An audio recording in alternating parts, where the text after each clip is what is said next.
ಎರಡು ಬೈಕ್ಗಳ ಮುಖಾಮುಖಿ ಡಿಕ್ಕಿಯ ರಭಸಕ್ಕೆ ಹೊತ್ತಿ ಉರಿದ ಬೈಕ್ಗಳು. ಇಬ್ಬರು ಸವಾರರಿಗೆ ಗಂಭೀರ ಗಾಯ. ರಸ್ತೆ ತಿರುವಿನಲ್ಲಿ ಸುರಕ್ಷತಾ ಕ್ರಮಕ್ಕೆ ಆಗ್ರಹ. ನಮಸ್ಕಾರ, ನಾನು ಮಾಧವಿ ಲಾಖೆ. ತಾವು ನೋಡುತ್ತಿರುವುದು ಎಂಟಿವಿ ನ್ಯೂಸ್ ಕನ್ನಡ. ತಾಳಿಕೋಟೆ ತಾಲೂಕಿನ ಗೊಡಖಂಡಿಕಿ ಗ್ರಾಮದ ಮುರಾರ್ಜಿ ವಸತಿ ಶಾಲೆಯ ಸಮೀಪದ ರಸ್ತೆ ತಿರುವಿನಲ್ಲಿ ಬುಧವಾರ ಎರಡು ಬೈಕ್ಗಳು ಮುಖಾಮುಖಿ ಡಿಕ್ಕಿಯಾದ ಘಟನೆ ನಡೆದಿದೆ. ಡಿಕ್ಕಿಯ ರಭಸಕ್ಕೆ ಎರಡು ಬೈಕ್ಗಳಿಗೆ ಬೆಂಕಿ ಹೊತ್ತಿಕೊಂಡಿದ್ದು, ಕೆಲವೇ ಕ್ಷಣಗಳಲ್ಲಿ ಬೈಕ್ಗಳು ಸಂಪೂರ್ಣವಾಗಿ ಸುಟ್ಟು ಕರಕಲಾಗಿವೆ.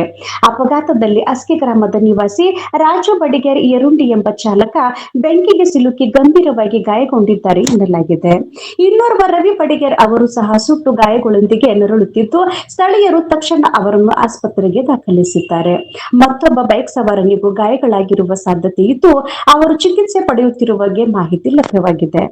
ಘಟನೆಯಿಂದ ಸ್ಥಳೀಯರಲ್ಲಿ ಆತಂಕದ ವಾತಾವರಣ ನಿರ್ಮಾಣವಾಗಿದ್ದು, ಗೊಡಖಂಡಿಕಿ ಗ್ರಾಮದ ಈ ಅಪಾಯಕಾರಿ ರಸ್ತೆ ತಿರುವಿನಲ್ಲಿ ಅಗತ್ಯ ಸುರಕ್ಷತಾ ಕ್ರಮಗಳನ್ನು ಕೈಗೊಳ್ಳಬೇಕು ಎಂದು ಸಾರ್ವಜನಿಕರು ಸಂಬಂಧಿಸಿದ ಅಧಿಕಾರಿಗಳಿಗೆ ಮನವಿ ಮಾಡಿದ್ದಾರೆ.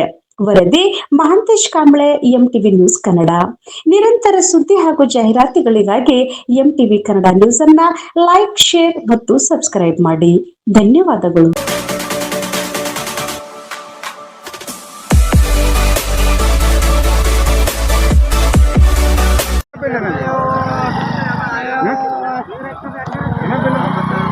ಇನ್ನೊಬ್ಬ ಅಲ್ಲಿ ಕೂತಾನ ಅಲ್ಲಿ ಕೂತಾನ ಹೆಂಗ ಮರ ಇಂಥ ಕರಿವಿಂಗ ಹತ್ತ ಬರೀ ಕರಿವಿಂಗ ಎಲ್ಲಿರ್ತದೆ.